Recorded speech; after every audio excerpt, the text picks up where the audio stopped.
Bom, antes de falar especificamente sobre o ENAMA e falar sobre os novos passos, né, os próximos passos, né, os próximos obstáculos a serem vencidos, eu quero compartilhar com vocês também um ponto de vista que eu acho relevante, né? Não só para concurso público, mas para o trabalho também, para todos os aspectos da nossa vida, né? Para a gente aproveitar as oportunidades. Então, assim, aconteceu no MPRJ 36, aconteceu no TJRJ 49, aconteceu no MPRJ 37, aconteceu no TJ de Minas 21 e também acabou de acontecer no ENAMA, aconteceu na prova de ontem. Eu vou compartilhar cada caso desses com vocês e o primeiro deles vai ser no MPRJ 37.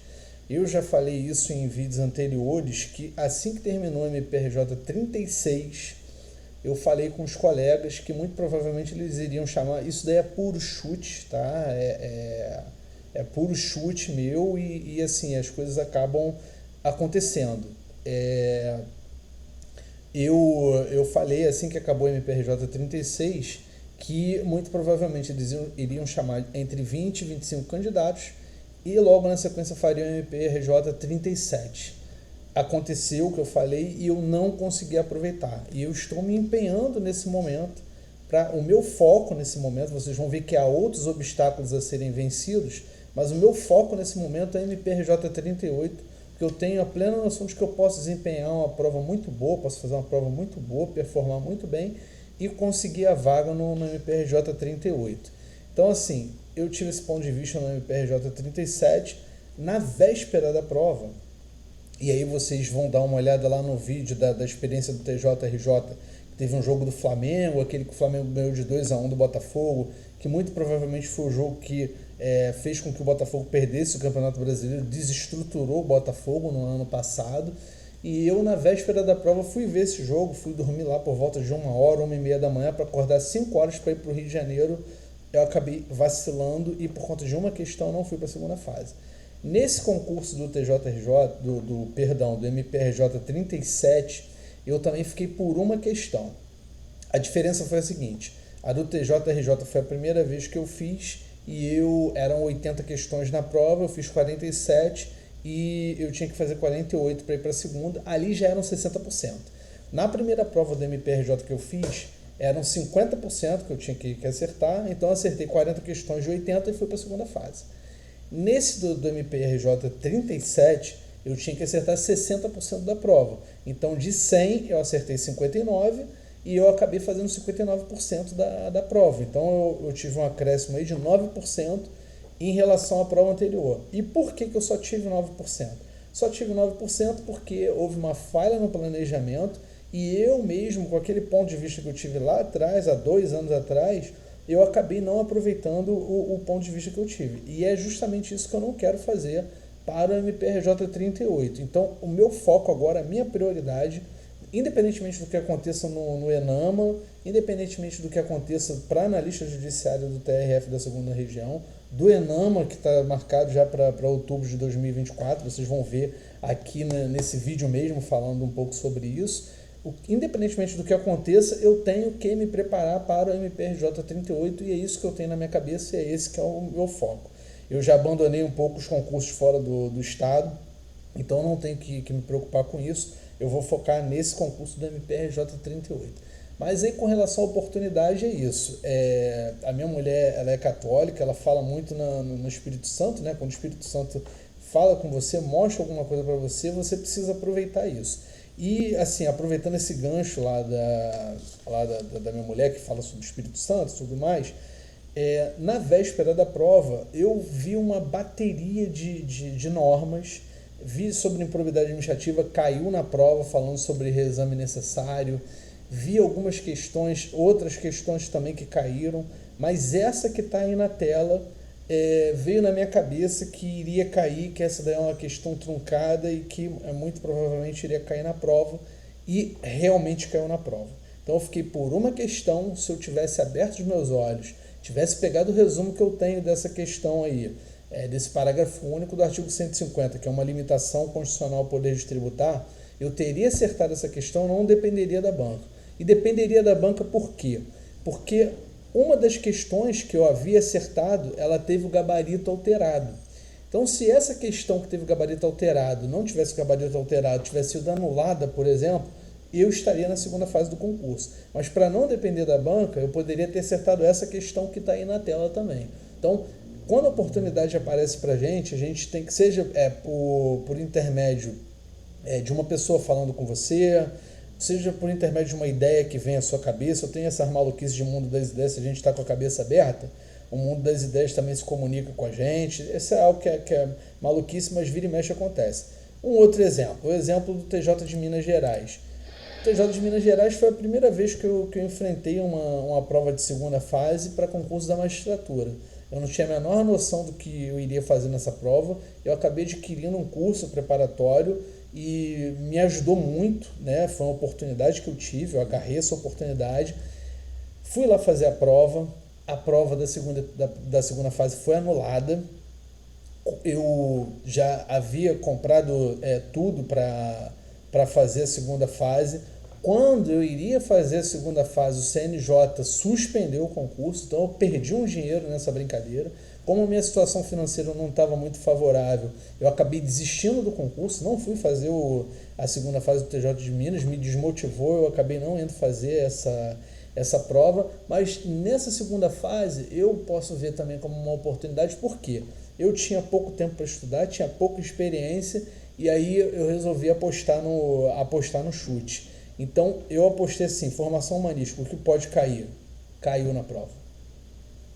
Constitucional, eu pensei que fosse cair algo entre saúde e políticas públicas, né? O poder judiciário e as políticas públicas. E em administrativo, eu estou pulando constitucional, vocês vão entender por quê. Em administrativo, eu apostei em improbidade administrativa. Com improbidade administrativa, eu responderia tanto a questão do direito administrativo que caiu na prova, como a questão de direito constitucional que caiu na prova. Eu vou deixar o link aí na descrição do vídeo para vocês darem uma olhada na prova da segunda fase. Quem tiver interesse em dar uma olhada, em treinar, vai ver também que realmente daria para resolver tanto constitucional como administrativo com conhecimento de improbidade administrativa. Com relação a eleitoral empresarial, como o presidente da banca havia sido presidente do TRE de Minas Gerais, eu chutei eleitoral. Me deu um pouco mal, porque acabou caindo empresarial, mas empresarial com leitura do código naquele momento daria para você pegar pelo menos a metade dos pontos da prova. Eu acabei vacilando nesse ponto de direito eleitoral, de direito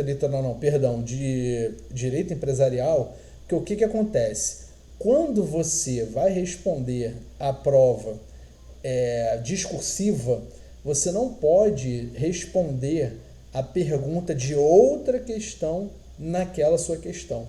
Como eu vi o que iria cair na prova, por exemplo, ambiental, eu chutei que fosse cair ambiental, caiu ambiental. A matéria de direito ambiental que eu chutei que fosse cair, caiu também na prova. Então, quando vi o que estava caindo, o que estava sendo pedido na prova, eu fiquei empolgado, fui respondendo as outras. Quando chegou em eleitoral empresarial, em vez de eu pular para resolver a questão de ambiental, eu acabei utilizando a metade das linhas para responder direito ambiental. Quando eu parei para respirar e vi no que eu estava fazendo, eu tive que riscar a metade que eu tinha escrito de empresarial. E tudo que eu tinha escrito em direito ambiental, eu tive que reescrever no campo específico de direito ambiental. Eu vou detalhar melhor isso quando for fazer o vídeo do TJ de Minas Gerais de segunda fase, mas é só para falar um pouco sobre as oportunidades que aparecem para gente. Então, eu tenho pouca experiência com o curso da magistratura e de Ministério Público. Por conta da cota, muito cedo eu passei a enfrentar segundas fases. Então, assim, eu tinha que ter uma estratégia para performar melhor nessa segunda fase. Infelizmente, a segunda fase ela foi anulada. Eu acabei não voltando lá para fazer. Eu também pensei, muito provavelmente vai ser no concurso do TJ do Rio. Eu também não me preparei adequadamente para o concurso do TJ do Rio e acabei não aproveitando as oportunidades que apareceram para mim. Então, até por isso eu venho falar antes do Enamo sobre as oportunidades que aparecem para a gente precisa agarrar essas oportunidades e performar bem, estudar bem. Tem uma visão como essa, vai sair um TJ, sai um TJ agora, em 2023, vai sair um TJ lá em 2025, 2026, a gente tem que estar preparado para fazer essa prova e não deixar passar. E o que acontece? O que eu tenho feito muito é um concurso atrás do outro e a gente acaba não se preparando legal, beleza? Então, essa foi a experiência que eu queria compartilhar com relação à oportunidade. E, para finalizar, a questão do ENAMA. Uma oportunidade também aconteceu no ENAMA. Para quem acompanha aí, eu sou servidor da Justiça Federal. Então, assim, na semana antes da prova do ENAMA, eu não tive como estudar bem, porque a vara em que eu trabalho era uma vara que estava em plantão e eu também tive que ir 2 vezes a Niterói para o trabalho presencial para participar da escala. Então, na escala, eu tava designado para 2 dias e eu fui lá em Niterói e também não deu muito bem para estudar para a prova do ENAMA. Mas aí aconteceu uma questão muito...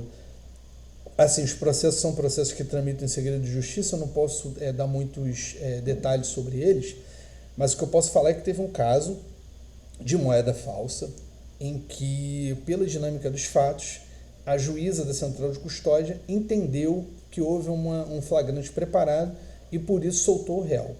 E aí eu falei, pô, isso daqui é interessante, direito penal e processo penal são matérias que são calos no meu sapato. Então, qualquer coisa que chega legal de direito penal e processo penal, eu fico ligado naquilo porque eu posso vir a enfrentar essa questão na prova. Não deu outro. Chegou no dia da prova, a primeira questão de direito penal, eu tive que rir. Mas não aproveitei. Não aproveitei segundo o gabarito preliminar lá do Estratégia Concursos. Era um caso concreto em que determinado cidadão compareceu para receber um fundo de garantia por tempo de serviço.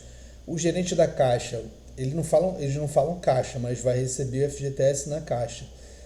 O gerente, ele se deparando com o documento, ele identificou que havia uma falsidade no documento, era um documento falso, e em vez de prender em flagrante o agente, ele falou com ele que o numerário ele estaria disponível dali a algumas horas e pediu para que o agente voltasse para receber esse numerário dali a algumas horas. Não deu outro, o agente foi para casa, voltou dali a algumas horas e quando ele foi receber o valor, o gerente já havia chamado a polícia militar para fazer a prisão do elemento em flagrante. Eu, com essa questão na minha cabeça, a primeira alternativa era flagrante provocado. E foi essa que eu marquei. O gabarito a prisão era ilegal porque era um flagrante provocado. A banca não, na verdade, os professores do Estratégia Concurso chegaram à conclusão de que era flagrante esperado. E aí eu parei para pensar, não saiu o resultado ainda do ENAMA, não saiu o gabarito ainda do ENAMA, mas eu parei para pensar na resposta que o professor deu e a interpretação que eu fiz é o seguinte: como era de documento falso, o crime ele havia se consumado no momento em que o agente apresentou o documento falso. Então esse daí é um ponto. O prazo que o gerente pediu para que ele retornasse à agência era um prazo que para a doutrina e para a jurisprudência ainda poderia ser enquadrado como flagrante. Na verdade, eu creio que por isso que seja a resposta correta, flagrante esperado, porque, na verdade, o crime já havia se consumado com a apresentação do documento falso para que ele recebesse determinado numerário. E o recebimento do numerário foi um mero exaurimento do crime. Então, foi esse pensamento que eu tive para concluir como o professor lá de Direito Penal concluiu. Eu confesso que eu não sei se está certo esse raciocínio que eu tive, também não sei se está certo que é um flagrante esperado ou que é um flagrante provocado.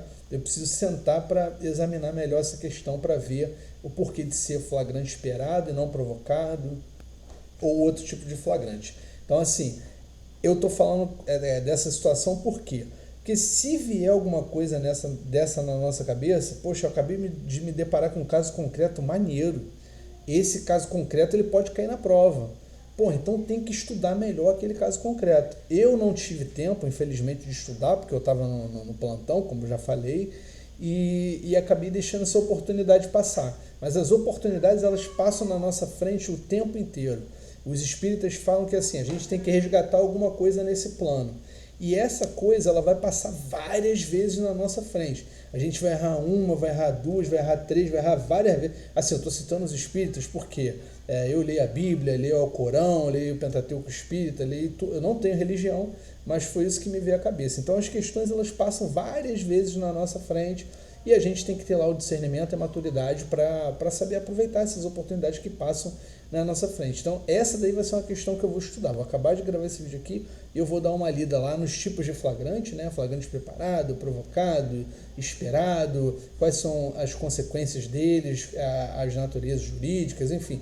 Vou estudar tudo que tiver respeito vou estudar tudo que disser respeito a esse tipo de assunto, para que, se cair numa prova futura, eu tenha casca suficiente para não errar. E é assim que a gente vai elaborando, vai trabalhando, vai pavimentando a estrada para a gente chegar aonde a gente quer chegar, beleza?